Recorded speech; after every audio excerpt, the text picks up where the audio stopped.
তারপরে আপনার এই সমস্যার বিষয়ে কি বলবেন? আমার সমস্যা এই জিনিসটা তো চালু ছিল না, এবং নতুন সরকারে সেটা চালু করেছে। তাহলে সরকার সেই সেই জিনিসটা আমার পরিষ্কার আমাদের সময় দিক, যে এই বছরটা অন্তত সময় দিক, সামনের বছরে নতুন প্রকল্প চালু হবে। এই ব্যবস্থা না করলে আমাদের তো পুরো মরে যাওয়ার টান।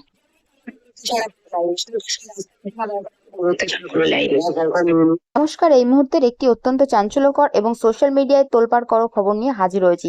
সোশ্যাল মিডিয়ায় একটি ভিডিও এই মুহূর্তে ঝড়ের গতিতে ভাইরাল, যেখানে দেখা যাচ্ছে গ্রাম বাংলার হিন্দু পরিবারের মহিলারা, বিশেষ করে ঘোষ সম্প্রদায়, তারা কিন্তু ক্ষোভে ফেটে পড়েছে শুভেন্দু অধিকারীর উপর।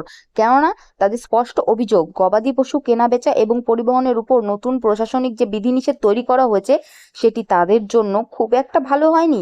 গ্রামীণ হিন্দু ব্যবসায়ীদের প্রতি কোরবানি ঈদের ঠিক মুখে যখন গবাদি পশুর বাজার চাঙ্গা থাকার কথা, তখন ক্রেতার অভাবে এবং প্রশাসনিক কড়াকড়ির কারণে তারা তাদের নিজেদের লালন পালন করা গরু বিক্রি করতে পারছেন না। দেয়ালে পিঠ থেকে যাওয়ায় এবার নিজেদের রুটি রুজির অধিকার রক্ষার আন্দোলনে নেমেছে সনাতনী মহিলারা। হ্যাঁ, ঠিকই শুনেছেন, যে গরুকে নিজের সন্তানের মতো বছরের পর বছর লালন পালন করেছেন গ্রামীণ মায়েরা, আজ সেই বন্ধন আর ভালোবাসার পাশাপাশি জড়িয়ে রয়েছে তাদের বেঁচে থাকার রসদ।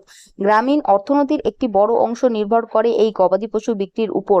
কিন্তু সাম্প্রতিক কড়া নিয়মের জোরে বাজারে মুসলিম ক্রেতাদের সংখ্যা যেমন কমেছে, তেমনি পরিবহনও তৈরি হয়েছে চরম জটিলতা। ফলে কোটি কোটি টাকার লোকসানের মুখে দাঁড়িয়ে খামারিরা। সবচেয়ে বড় বিষয়, যারা এই ধরনের ভিডিও বানাচ্ছেন অথবা যারা এই ধরনের কথাবার্তা বলছেন যে আমরা গরু বিক্রি করতে পারছি না, আমাদের কোরবানি ঈদ পালন করতে দেওয়া উচিত, এই বিষয়ে আমার নিজস্ব কোনো বক্তব্য বা মতামত নেই। কারণ আমি চাই না কোনো গোষ্ঠী বা কেউ কোনো ধর্মীয়ভাবে আঘাত পাক। আপনার কি মতামত অবশ্যই কমেন্ট সেকশনে জানাবেন। সেই কমেন্টগুলি তুলে আমি আপনাদের সামনে নিয়ে আসব। ভিডিওটি ভালো লাগলে অবশ্যই একটি লাইক, কমেন্ট, শেয়ার ও সাবস্ক্রাইব করে দেবেন। আপনার মনে যা আছে অবশ্যই সেটি কমেন্ট সেকশনে জানাবেন। সেই কমেন্টগুলি আমি নেক্সট ভিডিওতে